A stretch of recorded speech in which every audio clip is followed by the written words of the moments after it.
Bueno, la clase de hoy habíamos dicho que todavía yo iba a hacer alguna referencia a, a la historia del pensamiento político, que es el texto de François Chatelet, que ustedes tuvieron que leer. Eh, y luego vamos a ver texto de Elio Gallardo, cuatro estereotipos sobre la política, que es el segundo texto asignado. Habíamos quedado al inicio de la clase anterior eh, en la idea, en la explicación de qué es esta cosa de del animal político que refiere Aristóteles, ¿verdad? Los seres humanos son animales políticos, les dice. ¿Y qué es lo que significa eso? ¿Verdad? Significa que los seres humanos, lo que quiere la palabra en, en griego se dice son políticos. Y lo que quiere decir es que los seres humanos somos animales, es decir, como compartimos la naturaleza animal con los primates superiores, pero que estos seres humanos producen la polis, producen la ciudad, ¿verdad? Podemos decir, producen su propia humanidad, ¿verdad? Y entonces política en este sentido significa producción de comunidades humanas. Hemos quedado hasta ahí, ¿verdad? Eh, Luego, en la historia del pensamiento político, de las ideas políticas, podemos seguir avanzando hacia otros autores que, aunque son autores griegos, siguen teniendo un marco de referencia eh, obligado eh, en el pensamiento político contemporáneo, ¿verdad? Por ejemplo, eh, Aristóteles consideraba, Aristóteles es en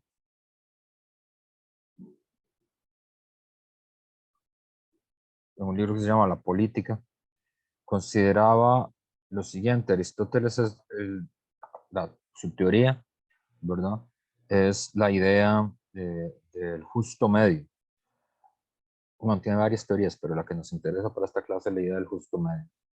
Y esta idea es bastante confusa, porque cuando uno le dice justo medio, uno piensa como en un melón partido a la mitad, ¿verdad? Entonces, que ese es el justo medio, un melón partido a la mitad. Y el justo medio no significa eso en, en, en Aristóteles, sino que tiene que ver con una idea muy griega que es para, para la cultura griega, digamos, lo más importante es como este equilibrio, como este autocontrol que cada uno de los individuos debe tener en relación con sí mismo y en relación con los otros. Por eso lo que hay que evitar más es una cosa que ellos le llaman la hibris, el exceso, ¿verdad?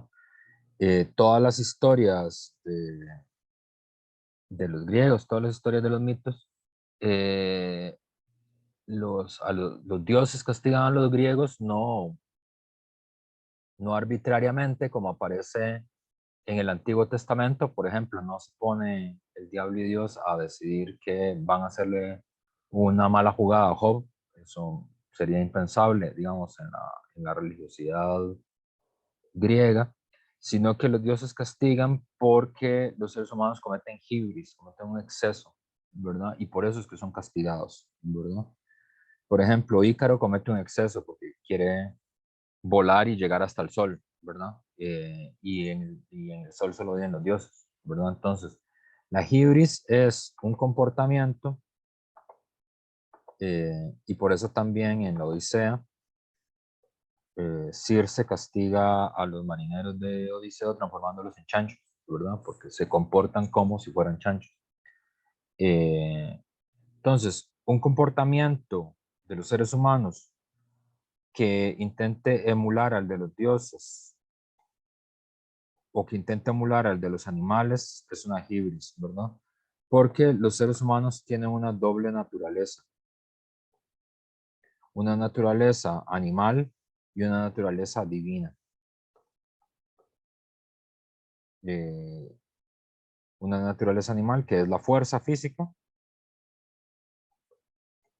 y una naturaleza divina que es el razonamiento.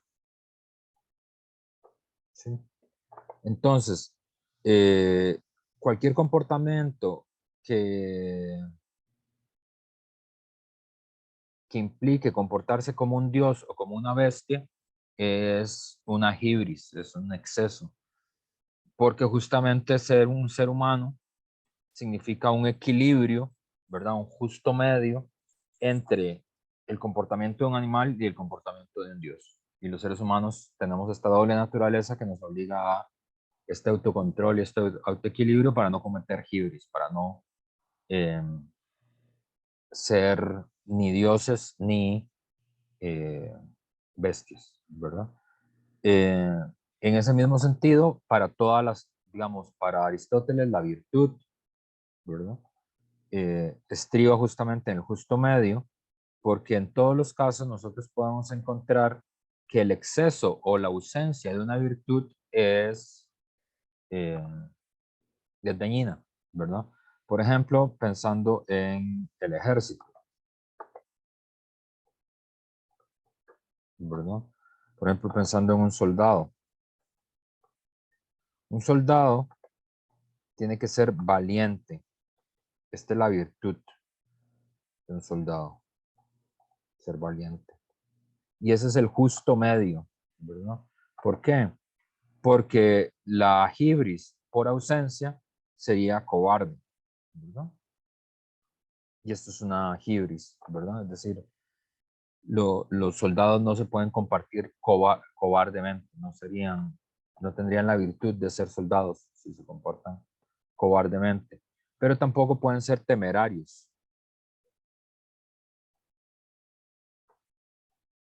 ¿verdad? Porque alguien temerario no le teme a la muerte y se comporta locamente en el campo de batalla, ¿verdad? Entonces, la virtud justamente consiste en un justo medio, un equilibrio que no permita que los soldados sean temerarios, pero tampoco permita que los soldados sean cobardes, ¿verdad? Entonces, así con todas las cualidades de la vida humana y de la vida civil, ¿verdad? Hay un exceso que que hay que evitar. Justamente en ese sentido es que Aristóteles clasifica eh, los regímenes políticos, y es que lo tengo por aquí, clasifica los regímenes políticos en un libro que se llama La Política, donde habla justamente de que los regímenes, porque ahí aparece una discusión sobre, que vamos a ver más adelante con Platón, eh, sobre, uy, no hemos hablado de Platón, qué raro. Hmm. Ah, sí, es que todavía no llegamos ahí. Eh, pero ¿cuál es el mejor régimen político? ¿Verdad? Es decir, ¿cuál es la mejor forma en la que nosotros consideramos que podamos ser gobernados? ¿Verdad? Y justamente Aristóteles decía que todos los regímenes políticos podían tener una forma justa y una forma injusta, ¿verdad? Todos los regímenes políticos podían cometer hibris, ¿verdad? Porque, por ejemplo, un gobierno justo de lo uno, ¿verdad? El gobierno de una persona es monarquía, una monarquía. Monarquía viene de mono, uno, ¿verdad? El gobierno de uno es una monarquía. Pero cuando el monarca comete hibris, se transforma en un gobierno injusto, se transforma en una tiranía, ¿verdad? Cuando gobiernan unos pocos, eh, lo que gobierna la ciudad es una aristocracia, ¿verdad? Y aristos significa los mejores, ¿verdad? Entonces, se considera que quien debe gobernar es los mejores dentro de la ciudad, ¿verdad? Eso sería una aristocracia. Y cuando la aristocracia comete hibris y degenera, estaremos en presencia de una oligarquía, es decir, el poder de unos pocos, ¿verdad? Eh, no es de los mejores, sino de unos pocos, es una oligarquía. Y el gobierno de todos, el gobierno de la mayoría, que es la democracia, ¿verdad? El demócratos, el poder del pueblo, el poder de la mayoría, puede degenerar en la demagogia, ¿verdad? Entonces, esa clasificación hace parte, digamos, de la historia de cómo se, cómo se ha pensado los distintos regímenes políticos. Eh, y había una discusión sobre cuál es el mejor tipo de gobierno, ¿verdad? Eh, ahora, lamentablemente, eh, en nuestro momento histórico contemporáneo, esa discusión se hace poco porque eh, el pensamiento político ha sido un poco disminuido eh, y se supone que lo único que podría existir es la democracia liberal, digamos, la democracia burguesa y las leyes del mercado, ¿verdad? Eh, y que se le atribuye a Winston Churchill esa frase que se repite mucho y que a mí me parece la mar de tonta, que es la democracia no es perfecta, pero es el mejor de los regímenes posibles, ¿verdad? Que es una actitud claramente conformista, es decir, en el sentido de, es lo que hay, no hay nada mejor, así que nos tenemos que conformar con esto. En el pensamiento político clásico nunca se razonó así, siempre se razonó en el sentido de cuáles son las mejores instituciones para que los seres humanos realicen en ellas la virtud que les está inscrita como esencia, ¿verdad? Entonces, un señor que se llama Tucídides sostenía, por ejemplo, que la democracia era lo mejor porque tenía dos valores que eran muy importantes, la isonomía, vean qué interesante esto que dicen los griegos, la isonomía es la igualdad ante la ley. La democracia es importante porque tiene isonomía, tiene igualdad ante la ley. Y esto es muy importante porque creo que les había explicado la semana pasada que la idea de que los seres humanos somos iguales entre nosotros es una idea que tiene muy poco tiempo de existir en la historia de las ideas políticas contemporáneas, ¿verdad? Es decir, es una cosa que no tendrá 200 años de, de existir. No, un poquito más, 250 años. Eh, pero ya, digamos, en el mundo griego clásico, y por eso es que se le aprecia tanto en el mundo contemporáneo, eh, ya ellos habían tenido esta idea de que la democracia tendría que ser superior justamente porque introduce una cosa que es, primero, la ley, que ya habíamos hablado de eso, la importancia de la ley, ¿verdad? Y que esta ley tiene que ser pública y fundamentada, pero además la ley introduce el tema de la igualdad, ¿verdad? Los ciudadanos de la polis son iguales entre sí. Y Tucídides decía que sí, que por eso era mejor, pero que no era suficiente, ¿verdad? Porque la democracia podía degenerar y ya podía degenerar en la demagogia. Eh, y ya veremos más adelante con Platón, que es otra de las grandes influencias del pensamiento político antiguo en el mundo contemporáneo. Platón sigue siendo un filósofo de referencia, casi obligado para, para pensar muchas cosas. Él tiene un libro, se llama La República, es un clásico, y, y ahí él va a hacer tal vez una de las críticas más agudas a la democracia, pero todavía no vamos a llegar ahí. Lo que sí decía Tucídides es que la democracia, aunque es la igualdad ante la ley, eh, necesita de virtudes cívicas. Es decir, no solo basta la democracia, sino que esa democracia debe tener una virtud cívica, ¿verdad? Lo cual establece una constante tensión con el sistema democrático. ¿Por qué? Porque para Tucídides la democracia se desborona si no es conducido por, dice él, por el nous, por la inteligencia. Para que la democracia funcione, debe ser conducida por la inteligencia, dice él, ¿verdad? Que esta idea del nous, de la inteligencia, lo que quiere decir es una especie de intelecto calculador que produce estrategias de prudencia, se traduce así.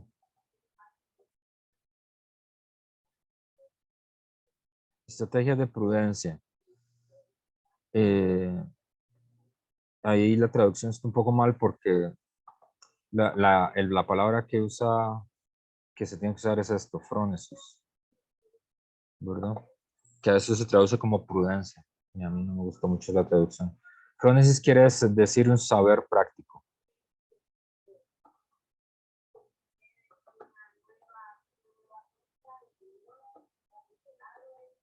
Saber práctico.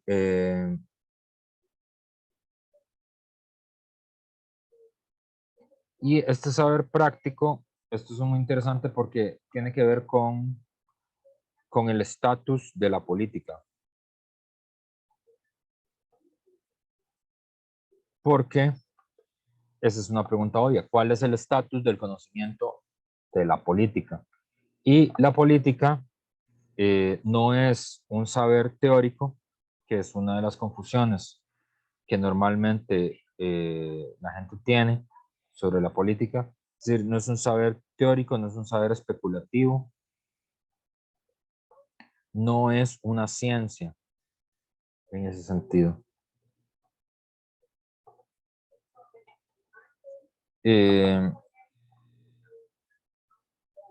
Sino que es una forma especial de saber, que es este tipo de saber, que es un saber práctico, ¿verdad? Pero es una forma de conocimiento. O sea, la política es una forma de conocimiento, es una forma de conocimiento verificable y un conocimiento adquirible. Es decir, usted puede aprender política, puede verificar que ese conocimiento se aplica y hay progreso en su aprendizaje. O sea, hay gente que sabe más de política que otras personas, ¿verdad? Tiene más inteligencia política que otras personas, ¿verdad? Lo que sí es que no es un saber teórico, ¿verdad? No es un saber teórico, ¿verdad? Eh, ¿Qué quiere decir que no es un saber teórico? La ciencia, los saberes teóricos, responden a la pregunta, ¿qué puedo saber? ¿Qué puedo saber? ¿Verdad? La ética responde a otra pregunta, ¿qué debo hacer?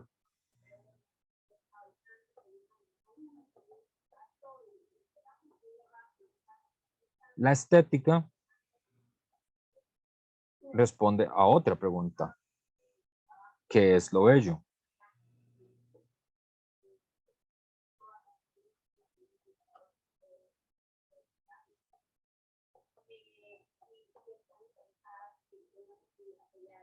Y la política lo que discute es ¿qué es lo eficaz?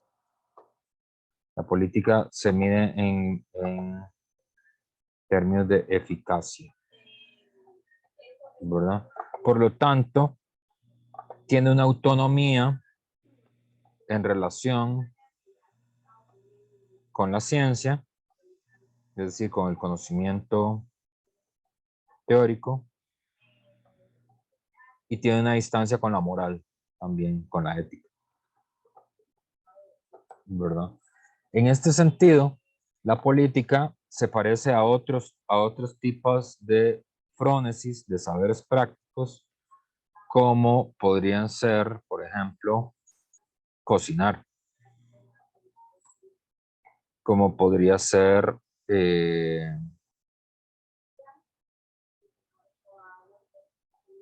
cuidar, criar niños, ¿verdad? Ser papá y ser mamá, ¿verdad?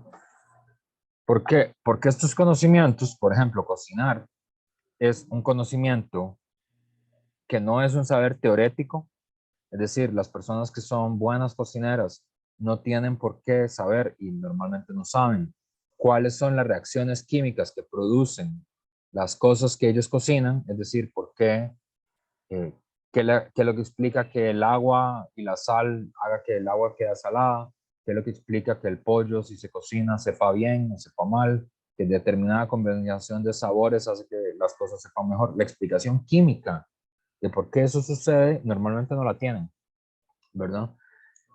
Piensen en, qué sé yo normalmente pienso en eso, en mi abuelita, ¿verdad? Que es como todas las abuelitas, la que uno considera que cocina mejor. Y ella obviamente no sabe eso, ¿verdad? Y sin embargo sabe cocinar. Y ese conocimiento es un conocimiento riguroso. No es que sea teórico, no quiere decir que no sea teórico, no quiere decir que el conocimiento no sea riguroso. Ustedes pueden notar perfectamente quién sabe cocinar y quién no sabe cocinar, ¿verdad? Y si alguna vez ustedes han ido a la casa de alguien que no sabe cocinar, ustedes saben que no sabe cocinar porque la comida no se puede comer, o sea, sabe feo, ¿verdad? Cuando alguien sabe cocinar, ustedes también pueden tener certeza de que sabe cocinar porque las cosas saben rico y no se las comen, ¿verdad? Eh, y ese conocimiento es riguroso. Uno puede saber que es verdad o que no es verdad. Es un conocimiento verificable. Te puedes verificar que alguien sabe cocinar o no sabe cocinar. Y también es un conocimiento que tiene un progreso, ¿verdad? Es decir, cocinar no es una opinión, ¿verdad? Que no tiene ningún progreso, ¿verdad? Y que puede ser espontáneo, sino que el cocinar es un conocimiento que se adquiere y que va progresando. Además, uno cada vez se puede volver mejor cocinero y puede saber más todavía de cómo se cocina, ¿verdad? Y volverse cada vez más talentoso en cómo se cocina. Es un conocimiento que progresa, ¿verdad? Y sin embargo, no es teórico. Fíjense que hay una gran diferencia entre que uno sepa cuáles son las reacciones químicas que explican por qué si el pollo se cocina sabe bien, eh, a cocinar bien un pollo y que la gente se lo coma, ¿verdad? Eh, Ahora, el conocimiento teórico le podría ayudar a un cocinero, ¿sí? Sin duda le podría ayudar. Es decir, si alguien que es un buen cocinero además se pone a estudiar química, ese conocimiento teórico le serviría, sin duda, para, para mejorar su cocina, pero no tiene que ver con ser un buen cocinero o no. Es decir, quien tenga mayores conocimientos químicos no tiene por qué ser mejor cocinero, ¿verdad? Es perfectamente posible que alguien no tenga ningún conocimiento químico, es decir, no tenga ningún conocimiento teórico y sin embargo ser mejor cocinero que un, ¿verdad? Entonces no hay diferencia.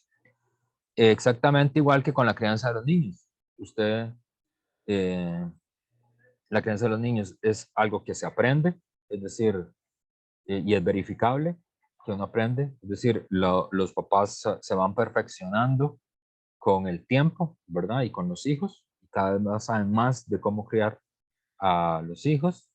uno sabe cuando alguien sabe criar un hijo y cuando no sabe criar un hijo. Y además, y esto es la otra cosa importante, la diferencia entre la política y el saber teórico o la ética es que este conocimiento es eficaz. Y eso significa que tiene que ser permanentemente actualizado. Ah, bueno, en este sentido, se me olvidó el otro ejemplo, permanentemente actualizado. El otro ejemplo aquí de una frónesis es el deporte. Por ejemplo, jugar fútbol. O jugar lo que sea, el deporte que ustedes quieran. Es una frónesis también. ¿Por qué? Porque es un conocimiento riguroso, ¿verdad? Es un conocimiento que se sabe, que se tiene, que puede saber si alguien sabe jugar fútbol o no sabe jugar fútbol. Es verificable, ver si alguien, usted puede verificar que alguien sabe jugar fútbol o que no sabe jugar fútbol. Es un conocimiento que progresa y que uno puede ver el progreso porque es muy obvio cuando uno está empezando a jugar fútbol y no sabe casi nada jugar fútbol a cuando uno tiene una maestría, un dominio suficiente para, para jugar al fútbol. Eh, Eso significa que los futbolistas, que los buenos futbolistas tengan un conocimiento teórico de cuáles son las razones físicas que explican el movimiento de la bola o por qué la bola rebota en el poste o por qué un portero puede saltar más que otro portero o por qué si uno le pega con el borde externo del pie a la bola hace una comba, ¿verdad? Eh, no tienen ese conocimiento, ¿verdad? Y de hecho, y esto siempre es motivo como de burla, en todos los programas siempre los futbolistas dicen un poco como lo mismo en todos los partidos, ¿verdad? Gracias, profe, dimos el 100%, hay que seguir trabajando porque quedan 5 partidos para la final, ¿verdad? Siempre responden como lo mismo. Si un periodista deportivo le preguntaran, hola, ¿usted me puede explicar cuál es la razón física por la que su gol entró haciendo una comba al mar? Di, no le va a poder responder. Él lo que puede es pegarle a la bola y que la bola haga una comba y entre el mar. Eso lo puede hacer él. Y sabemos que lo puede hacer. Y es verificable que lo puede hacer. Y además ha progresado en su conocimiento de cómo hacerlo, ¿verdad? Y tanto el deporte, jugar al fútbol, por ejemplo, la política también, y la crianza de los niños, y cocinar, son todas frónesis, son todos saberes prácticos. Es un conocimiento que tiene que ser permanentemente actualizado. ¿Qué significa eso? Que para demostrar que efectivamente es así, usted tiene que demostrarlo aquí y ahora en este momento. Es la única forma de saber que alguien tiene ese conocimiento, ¿verdad? Es decir, la única forma en la que usted sabe que alguien sabe cocinar es porque cocina. Y además, o que usted sabe que alguien sabe criar un niño es porque lo está criando y demuestra criando al niño que lo sabe. Y además, que esté permanentemente actualizado quiere decir que si ayer usted lo hizo, tiene que poder hacerlo hoy en condiciones distintas, en circunstancias distintas, ¿verdad? No repitiendo las circunstancias anteriores, sino que en nuevas circunstancias que usted normalmente no controla. Pero tiene que tener la inteligencia para actualizar ese conocimiento y en las nuevas circunstancias poder demostrar que usted lo tiene, ¿verdad? Por ejemplo, en la cocina, si yo solo sé hacer una receta de cocina en mi vida y me sale muy bien, en realidad no sé cocinar, ¿verdad? ¿Por qué? Porque puedo tener la mayor maestría posible haciendo gallo pinto, no sé, pero si no tengo arroz, si no tengo frijoles y no puedo cocinar nada, entonces no sé cocinar, ¿verdad? Porque no puedo demostrar que puedo cocinar. Digo, no, yo ocupo arroz y frijoles para cocinar, si no, no puedo cocinar. Entonces no sos un cocinero, ¿verdad? Un cocinero tiene los elementos que le da el azar, ¿verdad? Las circunstancias, las necesidades, que a veces hay comida, que a veces no hay comida, que a veces hay unas frutas en una temporada, hay otras frutas en otra temporada, hay carnes distintas o la carne se agota, o justo en el momento en el que está cocinando se acaban los condimentos. Es decir, en todas esas circunstancias que son siempre variables todos los días y siempre nuevas, quien tiene frónesis tiene que poder dominar esas nuevas condiciones y demostrar en esas nuevas condiciones que sabe hacer lo que dijo que sabe hacer.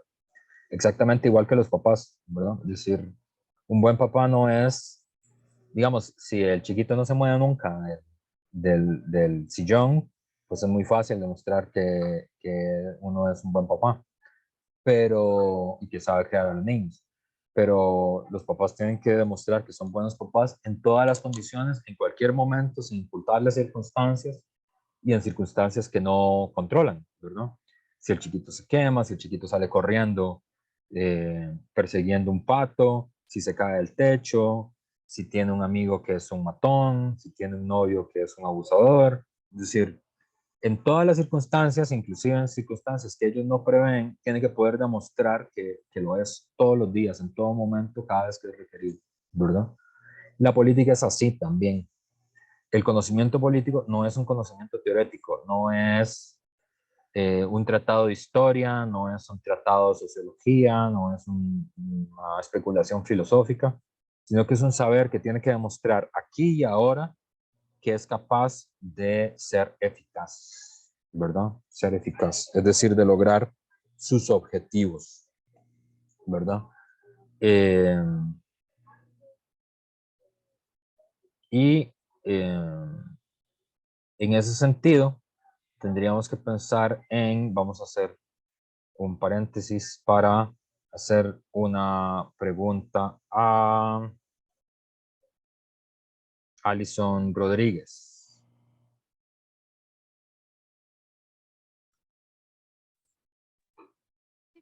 Una pregunta, Alison. ¿Usted consideraría que es una acción buena quemar una casa con gente adentro? ¿Qué? Perdón. ¿Usted consideraría que es una acción buena quemar una casa No, con gente adentro? ¿me escuchan?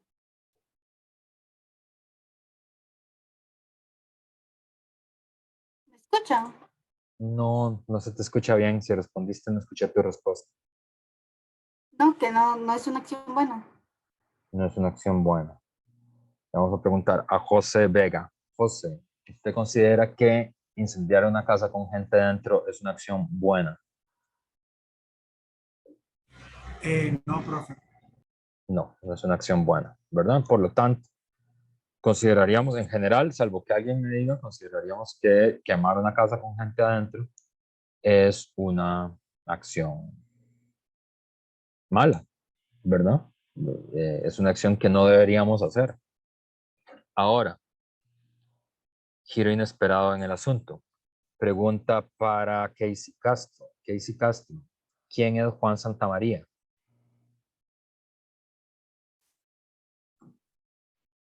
¿Quién es Juan Santamaría? ¿Sí? ¿Quién es Juan Santamaría? Eh, pues un héroe nacional, ¿no? Es el héroe nacional del país. Ok. ¿Y qué hizo para ser un héroe nacional? Incendiar una casa con gente adentro. Incendiar una casa con gente adentro, ¿no? Sí. Ok. Entonces, ¿cómo va a ser el héroe nacional una persona que es malvada? Que hizo una acción mala. No solo eso, ¿por qué todos los 11 de abril ustedes salieron durante cuánto tiempo? 12 años, ¿verdad? Vestidas de campesinas o vestidas de Juan Santamaría con, ¿no? con betún en las patillas, ¿verdad? Porque nadie dice, vea, es una barbaridad lo que hizo ese muchacho, porque ustedes le tienen himnos y canciones y celebran todos los años eso. No deberíamos condenar eso.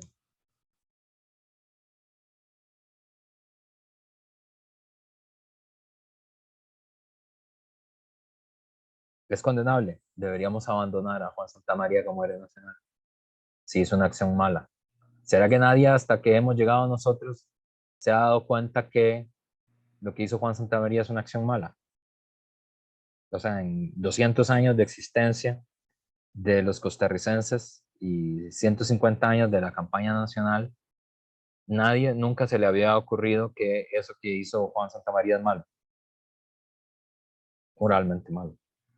Yo siento que sí, profe, pero tal vez como, no sé cómo llamarlo, si la moral, si la conciencia, bueno, si el ser humano en sí, o toda la persona que se lo haya cuestionado antes, a veces uno como ser humano es un poco egoísta. Entonces, como estos dichos de lo que no fue en tu daño no te hace daño. Entonces, como bueno, yo tuve la independencia y tuve como libertad y yo no era como, pensándolo así, como yo no era que estaba dentro de esa casa.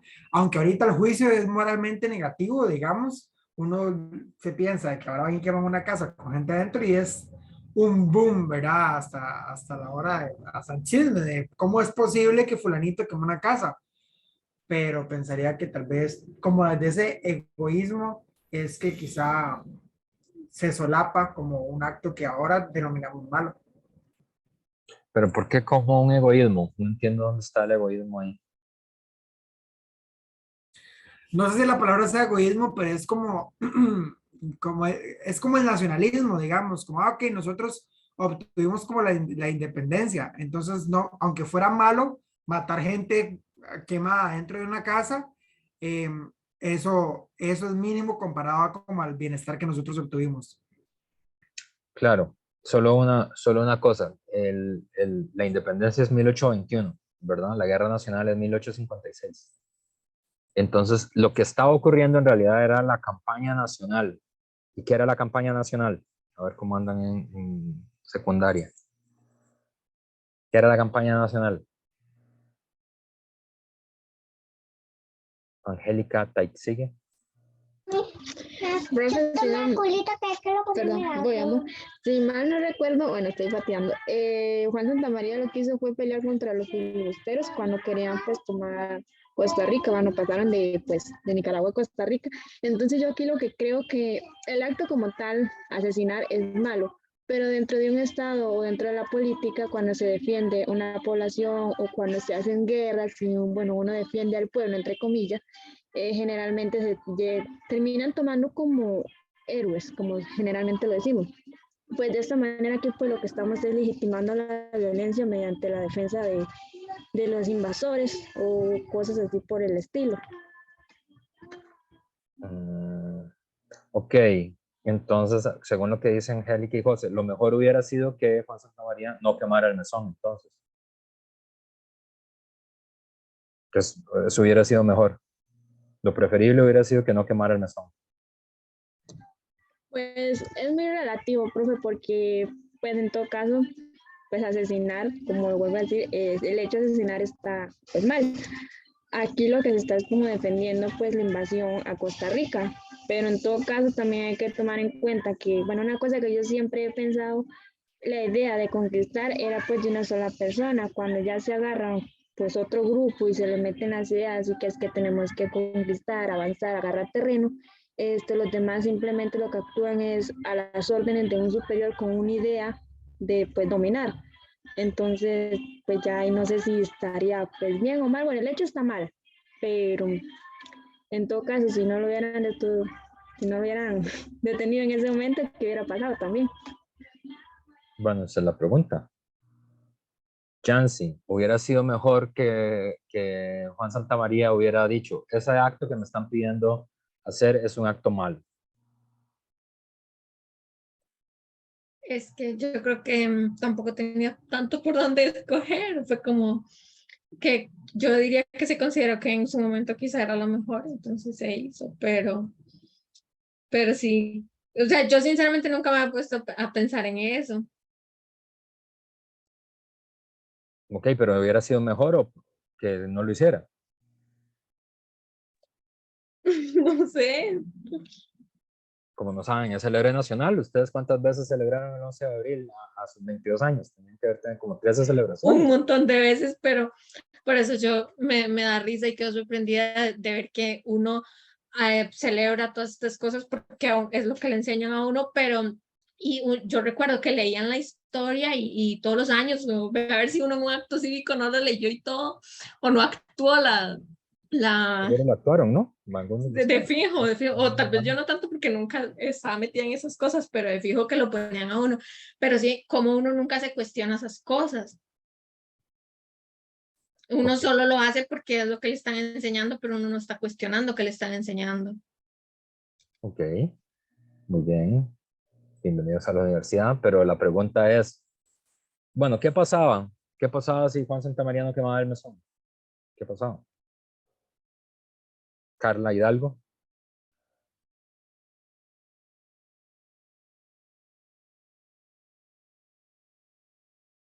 Carla, ¿estás con nosotros y nosotras? Vamos a hacer un... Repita, por favor. ¿Qué pasaba si no quemaba el mesón? ¿Qué pasa? Pues un segundo. Probablemente, digamos, según la historia, lo que nos contaron, porque obviamente es diferente a lo que nos van a contar, pues, costarricenses del mismo país, ¿verdad? Los filibusteros, pues, hubieran, pues, tomado, pues, el área, ¿no? Hubieran tomado el área. ¿Y eso qué hubiera implicado? ¿Para qué querían tomar el área? Pues, dominación. Por dominación, ¿qué tipo, como qué cosa? Como implementar como sus costumbres y todo, como algo así, digamos. Robar territorio, esclavizar, cosas así. Robar territorio y esclavizar. ¿Ok? Entonces estaríamos mejor si nuestro territorio hubiera sido robado y si nosotros fuéramos esclavos.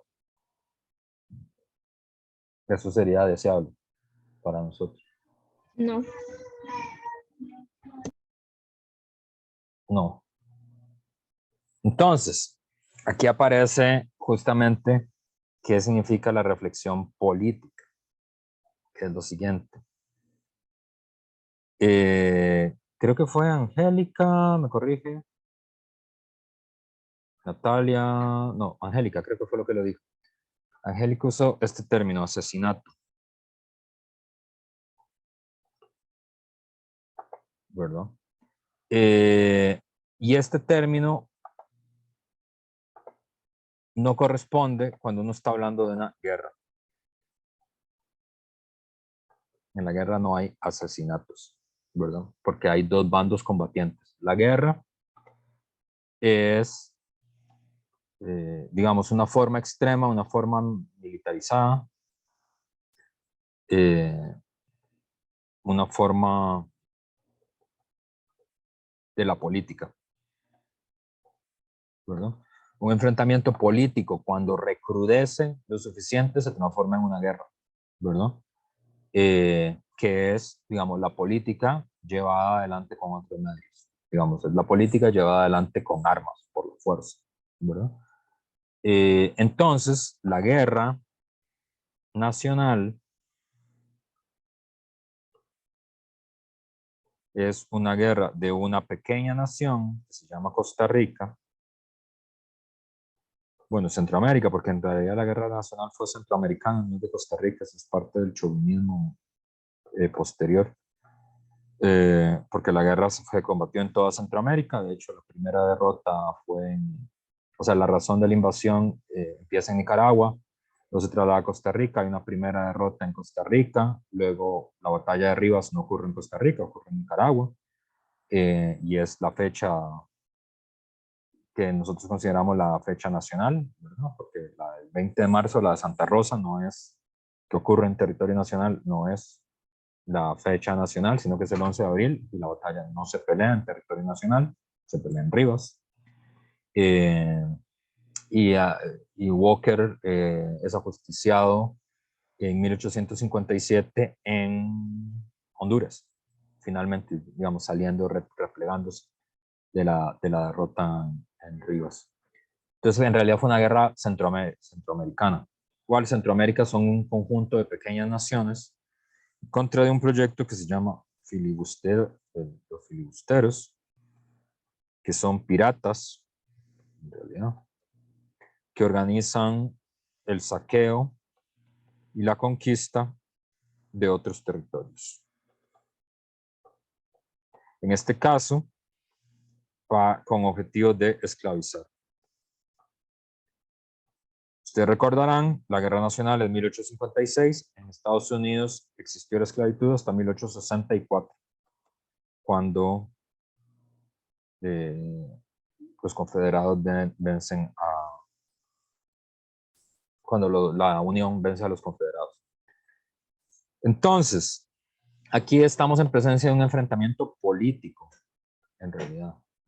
Y la política tiene una distancia, dijimos, de la ciencia, tiene una distancia de la moral. ¿Cuál es la trampa que hizo el profesor? Hacer una reflexión en abstracto de si quemar una casa con personas adentro es un acto moralmente condenable. Dicho así en abstracto, uno dice, pues sí, claramente es condenable. Pero en el marco de la guerra nacional, lo que se discute no es la moralidad de la acción, sino que lo que se discute es la eficacia de la acción. Exactamente igual que en un partido de fútbol, ¿verdad? Por ejemplo, el hacer un gol con la mano, como hizo Diego Maradona en el 86, eso es inmoral. Y es eficaz. Ganaron el partido y ganaron el mundial y no lo agarraron. Entonces, está bien. Logró lo que tenía que hacer, ¿verdad?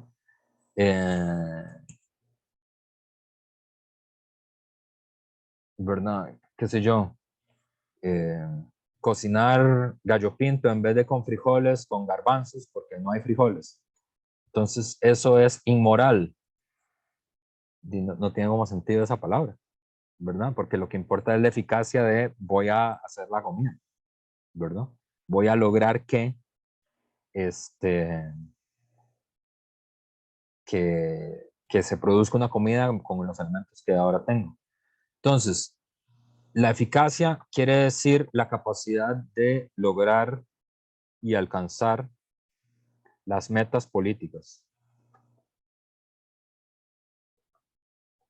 los objetivos políticos. En este caso, ¿cuáles eran los objetivos políticos? La liberación nacional del país frente a los filibusteros. Y esa acción, quemar el mesón, aunque tuviera gente adentro, era una acción eficaz. Sí, fue eficaz. ¿Por qué? Porque ganó la guerra, porque en el mesón había personas, pero esas personas eran soldados y esas personas además eran, en el mesón lo que estaba era el armamento.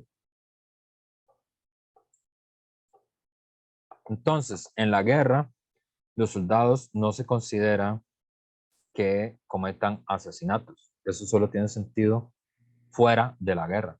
Dentro de la guerra, lo que se expone son casualties, dicen los gringos, pérdidas, bajas. Lo que se dice, ¿por qué?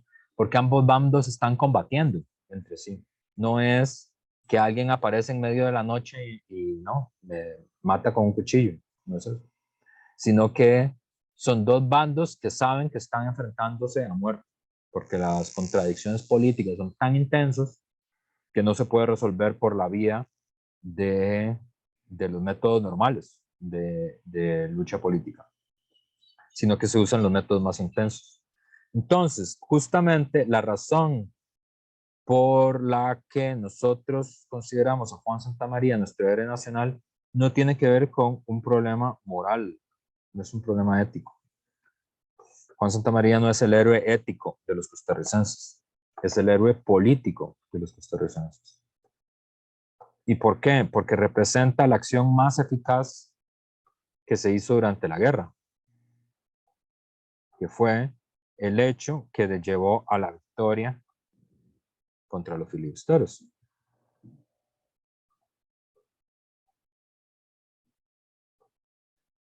Si ustedes, ¿a ustedes les gusta el fútbol? ¿No ven fútbol?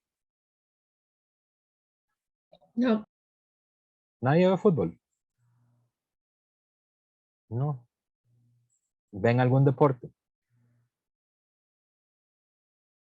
casi no.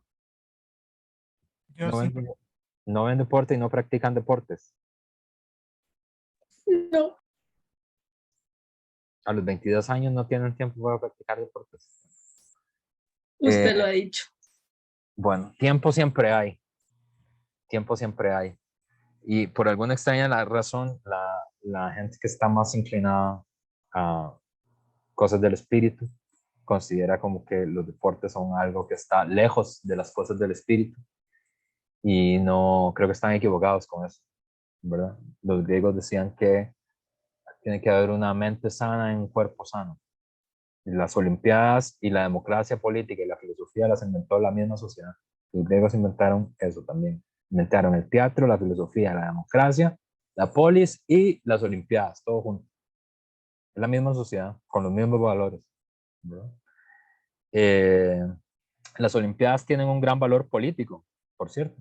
Y ustedes que son trabajadoras sociales deberían pensarlo más porque las Olimpiadas, que se inventan los griegos, están dedicadas a una diosa, es una celebración religiosa en realidad, que es Nike, la diosa de la felicidad, de la velocidad. Nike, la diosa de la velocidad. Y ellos inventan las Olimpiadas y los deportes, ¿para qué? Como un mecanismo de paz. Es decir, para evitar que las ciudades se enfrenten a muerte entre sí y como un mecanismo para evitar que los pueblos griegos se enfrenten y derramen sangre griega entre sí, o sea, que haya una guerra civil dentro del país, producto de la contradicción, inventan una cosa que es un sustituto de la guerra.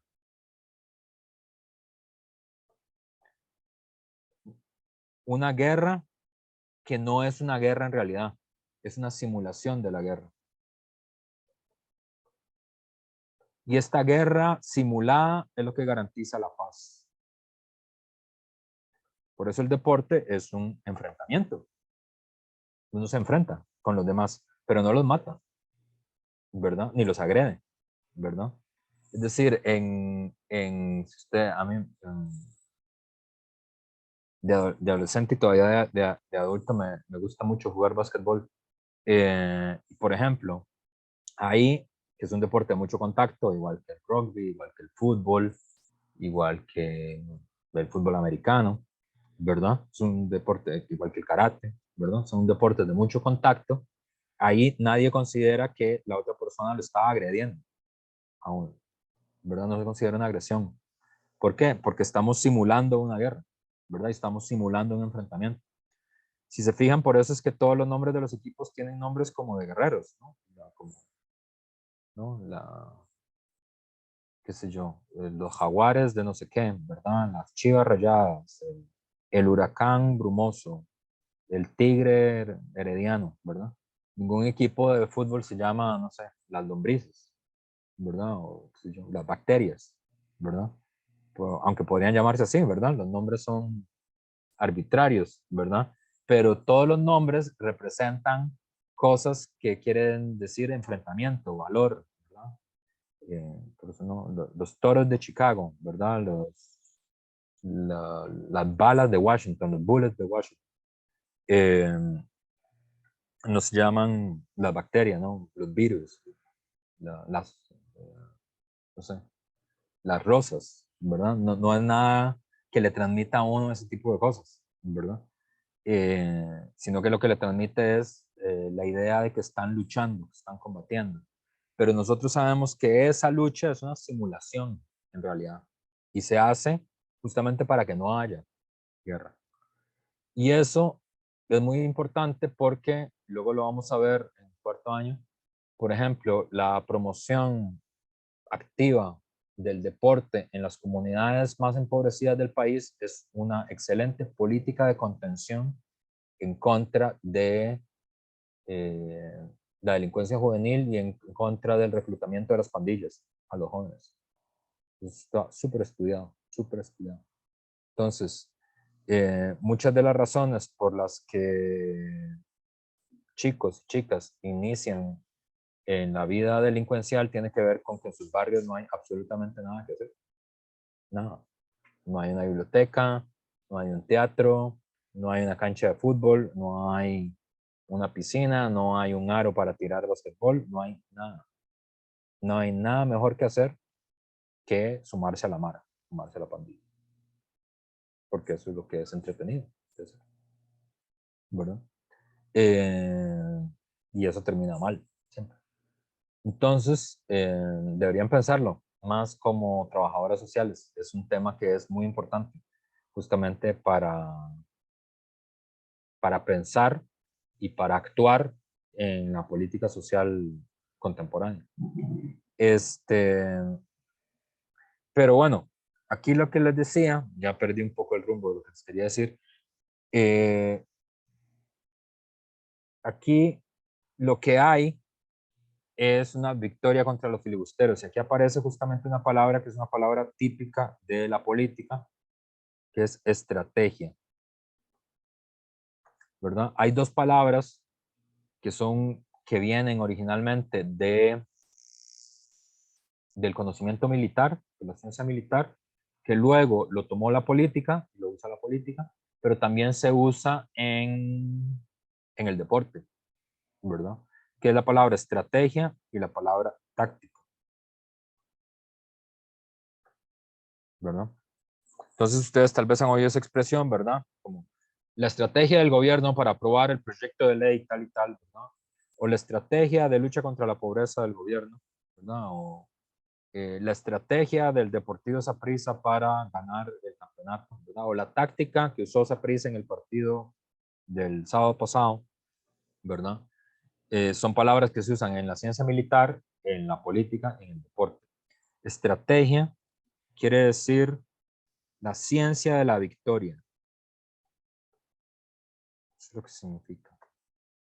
Es decir, la estrategia es la pregunta, ¿cómo vamos a vencer? Esa es la pregunta. ¿Cómo vamos a vencer? Y entonces la táctica, que son las operaciones en pequeña escala, es decir, digamos, las operaciones en un lugar concreto y en una escala pequeña, tienen sentido porque se entrelazan con la estrategia, ¿verdad? Es decir, la estrategia es la pregunta, ¿cómo vamos a vencer? Que es una pregunta que, por ejemplo, la gente que hace deporte tiene que preguntarse, ¿verdad? Que es el próximo partido, ¿cómo vamos a vencer? ¿Qué vamos a hacer para vencer al otro rival? ¿Verdad? Y esa es la estrategia. ¿Cómo los vamos a vencer? ¿Verdad? Entonces, uno puede tener distintas estrategias de cómo vencer a alguien. Por ejemplo, estamos hablando de fútbol, usted puede decir, bueno, como no somos muy fuertes nosotros y el otro equipo es muy fuerte, lo que vamos a hacer es que vamos a defender con 10 jugadores o jugadoras y el más rápido y el mejor de nosotros va a jugar adelante a esperar un pelotazo a ver si tiene la oportunidad de que ganemos, ¿verdad? Ese juego, esa forma de jugar, que los que juegan al fútbol le dicen eso, a eso meter el bus atrás, es la expresión que se usa para jugar así, es decir, defendiéndose todos y esperando que en un pelotazo el único que está adelante pueda hacer algo. Uno puede ganar el partido así, puede ganarlo. Hay equipos que han vencido así, hay equipos que han vencido así. Uno podría vencer así, jugando así toda la temporada. Sí, hay equipos que han vencido jugando toda la temporada así. ¿Esa forma de jugar es bonita? No, es horrible. Es espantoso jugar así. ¿Eso es importante? No tiene ninguna importancia que no sea bonito. Lo importante es que es eficaz, que usted ganó, ¿verdad? Porque la política tiene una autonomía con la ciencia, con la moral y con la estética. Es decir, no es una pregunta por lo bello, no es una pregunta por lo bueno, no es una pregunta por lo verdadero, es una pregunta por lo eficaz. ¿Qué vamos a hacer para vencer? Y esa es la pregunta que hay que responder en la guerra, que hay que responder en la política, que hay que responder en el deporte. ¿Qué vamos a hacer para vencer? ¿Verdad? Y en ese sentido, hay una relativa autonomía de la moral. ¿Por qué? Porque si el objetivo es expulsar a los invasores, amedrentarlos, asustarlos y hacer que huyan del país, usted puede quemar un mesón. Y es eficaz, efectivamente. ¿Por qué? Porque los deja sin armamentos, porque los asusta, porque demuestra que intentar invadir Costa Rica va a ser una campaña de años, tal vez, que no va a ser una campaña de poco tiempo, como ocurrió en Nicaragua, que fue una campaña de poco tiempo, que no va a encontrar ningún tipo de apoyo dentro del país, y eso asusta, la amedrenta, y te retiras. Entonces, eso fue eficaz, ¿verdad? En el rugby, el equipo de los neozelandeses hacen una cosa que se llama el haka, que es como un baile maori, un baile de guerra de los maoris, de un pueblo indígena de Nueva Zelanda, y es un baile que tiene el objetivo de atemorizar al rival, ¿verdad? Uno lo ve y uno dice, estos tipos me van a comer vivo, ¿verdad? Y usted diría, profesor, pero ¿no le parece moralmente incorrecto amedrentar y asustar a sus rivales para poder ganar? Y la respuesta es, bueno, depende de la circunstancia. Si estamos hablando de la clase de trabajo social, pues es terrible que la gente asuste y amedrente a sus compañeros de clase, ¿verdad? Y sería un comportamiento inaceptable y lo consideramos un comportamiento malo y todos corregiríamos el comportamiento. En el deporte es perfectamente válido amedrentar a los rivales para vencer, y lo hacen y ganan. Es perfectamente válido, es eficaz. En la política, usted puede amedrentar a sus oponentes, claro que sí, los puede amedrentar, ¿verdad? Eso significa, y puede atemorizarlos, claro que sí, puede atemorizarlos, ¿verdad? ¿Y por qué? Porque es eficaz, ¿verdad?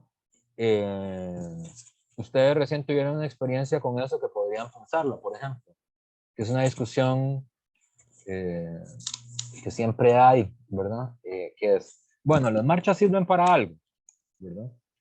Este martes, el martes hace 15 días, hubo una marcha que fue multitudinaria y fue eficaz, ¿verdad? O sea, se logró hacer retroceder la política de recorte del gobierno. Es eficaz. Entonces, ¿había que hacer la marcha? Sí.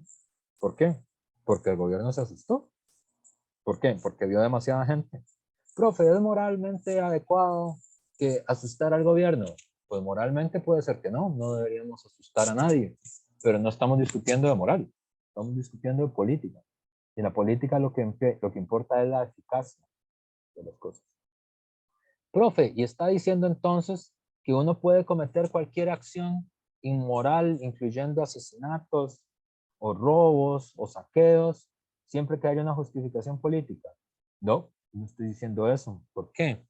Porque como justamente hay una cosa que se llama estrategia y hay otra cosa que se llama táctica, son las pequeñas operaciones, que es como los peldaños de la escalera de la estrategia. Por lo tanto, los medios y los fines, es decir, la táctica y la estrategia, los fines son la estrategia, vamos a vencer. Los medios son la táctica, qué vamos a hacer, qué pasos tenemos que dar para vencer. Los medios y fines tienen que corresponder entre sí. Es decir, si alguien hace algo que se considera indeseable, ¿verdad? Eso atenta contra la estrategia de la victoria, porque entonces el rival utiliza eso en contra de uno, ¿verdad? Por ejemplo, si alguien en medio de una guerra organiza masacres de personas, eso se usa en contra de ellos. ¿Por qué? Porque eso desmoraliza a sus propios soldados y le da la razón moral a su rival, ¿verdad? Es decir, en política, igual que en la cocina, no puedes usar todo lo que haya en la cocina. Es decir, si usted le echa sal a la miel, ¿verdad? Entonces ya no sirve, ¿verdad? Por más que usted quería hacer algo dulce y rico, pero si usted usa un elemento que no tiene que usar, ¿qué es lo que le pasó a mi suegro una vez? No sé, que creo que confundió, ay, no me acuerdo, confundió a algo rojo con algo rojo, no me acuerdo. Confundió la pimienta de cayena con algo más, no sé, ¿verdad? Que también es rojo, creo que es pimienta, no me acuerdo, ¿verdad? Entonces, agarró la pimienta de cayena y se le echó a la comida. Y ya, y eso significa que, bueno, entonces todo vale en la cocina. No, no todo vale. ¿Por qué? Porque si usted usa pimienta de cayena en vez de pimienta, dicen chila. Y ya no se puede comer, la comida es incomestible. Y ya, fracasó, digamos, en esa operación.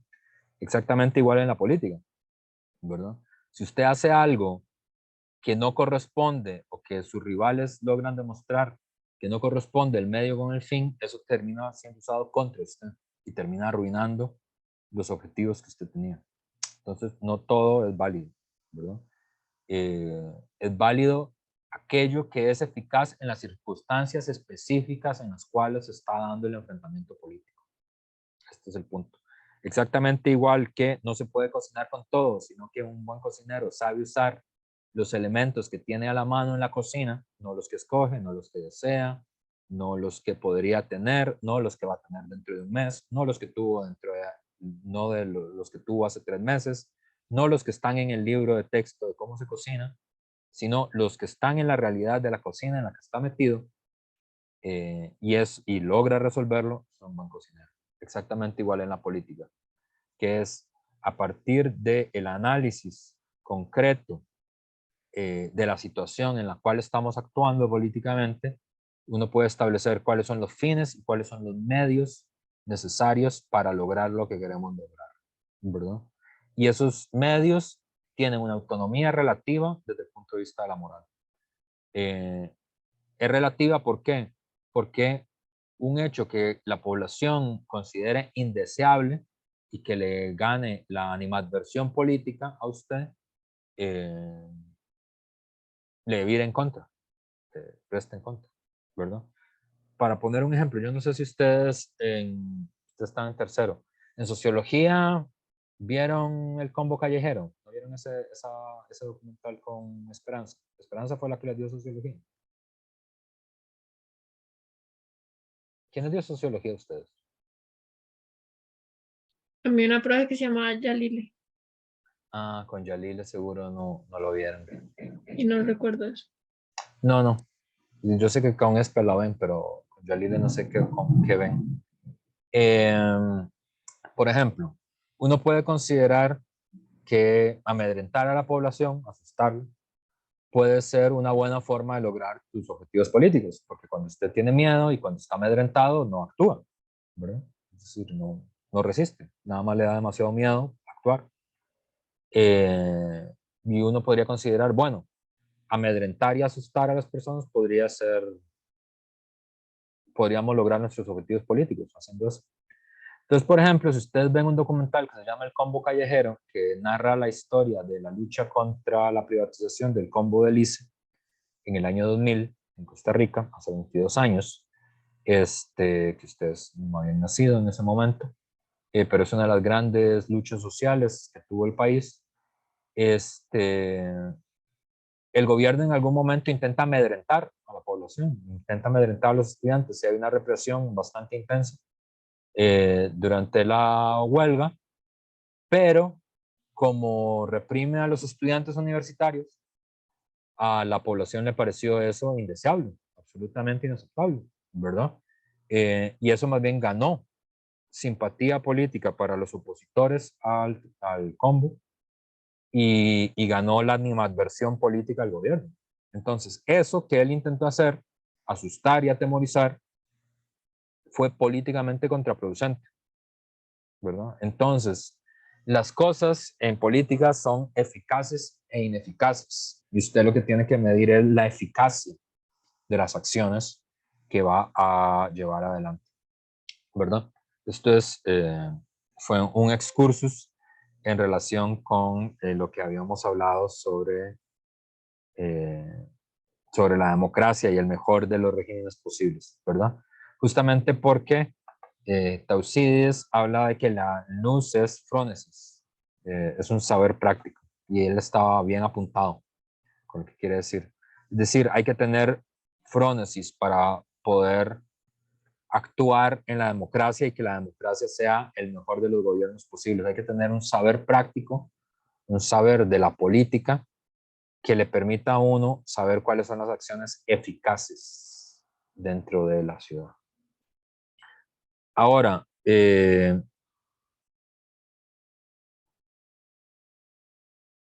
hay un autor que se llama Platón, y aquí bueno, no, creo que voy a hacer un par de cosas más sobre esto, y luego ya entramos al texto de Gallardo. Bueno, a las 2:30 hacemos una pausita y luego entramos al texto de Gallardo. Platón es el autor de un libro que se llama La República, que es un súper libro, un gran libro. Y en La República, Platón es el primer libro que intenta construir una ciudad justa. Por eso se lo considera muy importante.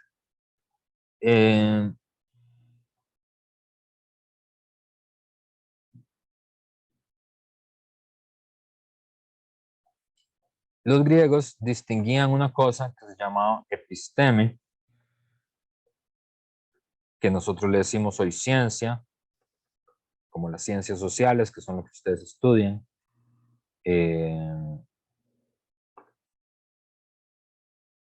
Y episteme, ciencia, lo que quiere decir es un conocimiento metodológicamente fundado, un conocimiento riguroso.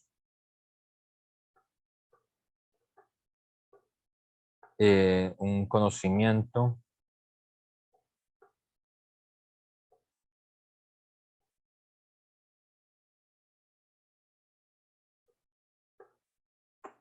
¿verdad? Y a eso se pone la doxa, la opinión, que es un conocimiento espontáneo, que no tiene ninguna fundamentación. Y entonces, lo que Platón creía, porque en ese momento, digamos, la gran ciencia que descubren los griegos en ese momento es la matemática, ¿verdad? Que es el modelo de la episteme. O sea, cuando los griegos dicen ciencia, lo que están pensando es en la matemática, la aritmética. Y la gracia de la matemática, matemática.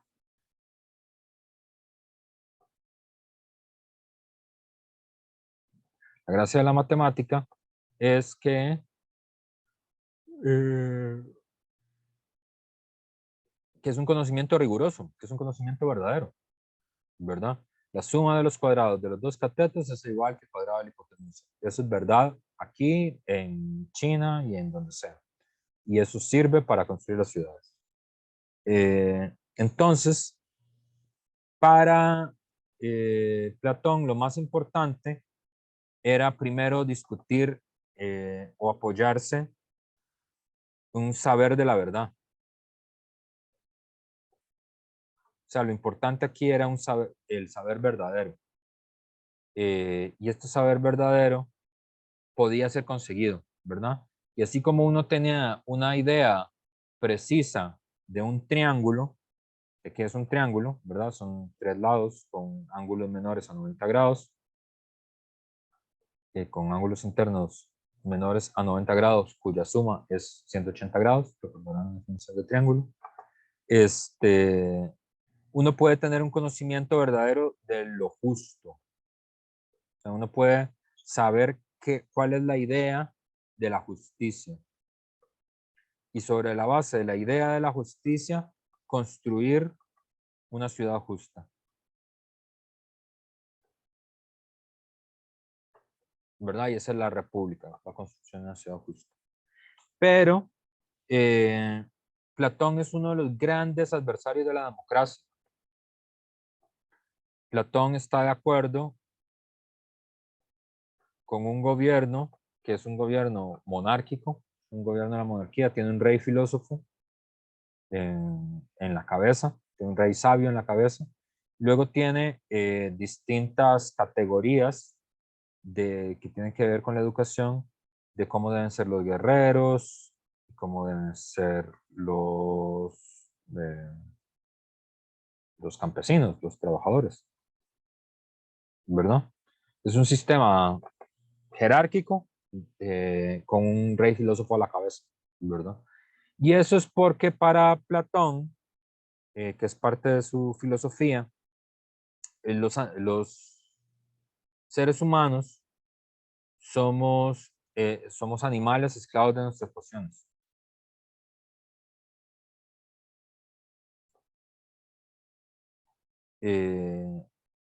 Y por lo tanto, digamos, no somos naturalmente atraídos hacia la verdad, sino que somos naturalmente atraídos hacia nuestras pasiones, independientemente de qué cosa sea verdadera o no. En ese marco, Platón considera que la democracia es la tiranía del número. Es decir, que algo sea democrático, es decir, que alguien o alguna tesis haya ganado la mayoría del Parlamento, no quiere decir que esa idea sea verdadera, ni que sea justa, ¿verdad? Y la única razón por la que se aplica es porque hay una tiranía, que es la tiranía de la muchedumbre, ¿verdad? Y esa posición de Platón está anclada en un hecho que es el primer gran filósofo, que es el maestro de Platón, que es un señor que se llama Sócrates, que es un referente de la filosofía y que consideramos como una especie de mártir de la filosofía, porque Sócrates en Atenas es obligado a beber cicuta. Es decir, es obligado a, la ciudad lo condena a muerte, la ciudad lo mata, ¿verdad? Y Atenas es una democracia, y a Sócrates se le acusa de dos cosas, se le acusa de pervertir a los jóvenes y de fomentar la impiedad, digamos, de fomentar el descreimiento a los dioses de la ciudad, las dos cosas, de eso se le acusa. Y hay una primera votación para decidir si Sócrates, eso está en un libro muy lindo que se llama La Apología de Sócrates. Si alguna vez tienen chance de leerlo, léanselo. En la Apología de Sócrates, lo que sucede es que era bastante improbable que alguien muriera por ver cicuta. Y de hecho votan a favor de que Sócrates muera. Hay una mayoría, pero siguiendo las costumbres, si el acusado se disculpaba de lo que había dicho, entonces se le conmutaba la condena de muerte. Sócrates no se desdice, porque dice lo que estoy diciendo es verdad, no me voy a desdecir de eso.